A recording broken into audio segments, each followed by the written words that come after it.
They were dying slowly. It was very clear. They were not enemies. They were not criminals.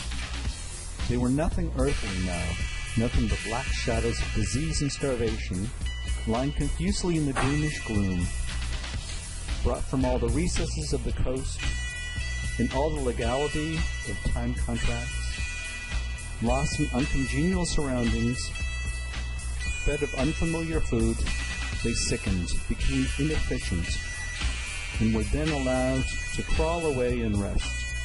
These moribund shapes were free as air, and nearly as thin. What more did I want? What I really wanted was rivets, by heaven. Rivets. To get on with the work, to stop the hole. Rivets I wanted. There were cases of them down at the coast. Cases piled up, burst, split. You kicked a loose rivet at every second step in the station yard on the hillside. Rivets had rolled into the grove of death. You can fill your pockets with rivets from the trouble of stooping down, and there wasn't one rivet to be found where it was wanted. We had plates that would do, but nothing to fasten them with. We had a glimpse of the towering multitude of trees, of the immense matted jungle, with the blazing little ball of the sun hanging over it, all perfectly still. And then the white shutter came down again, smoothly, as if sliding in greased grooves. I ordered the chain, which we had begun to heave in, to be paid out again, before it stopped running with a muffled rattle, a cry, a very loud cry, as of infinite desolation, soared slowly in the opaque air. It ceased, and complaining clamor, modulated in savage discords, filled our ears. The sheer unexpectedness of it made my hair stir under my cap.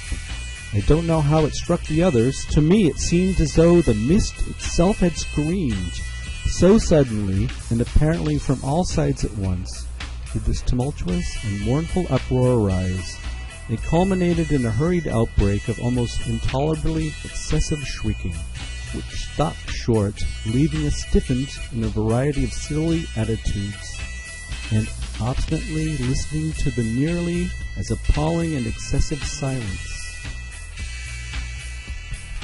I looked at him, lost in astonishment. There he was before me, in mockery, as though he had absconded from a troop of mimes, enthusiastic, fabulous. His very existence was improbable, inexplicable, and altogether bewildering. He was an insoluble problem.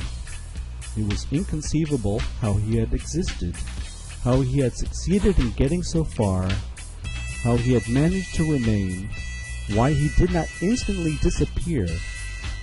I went a little farther, he said, then a little farther,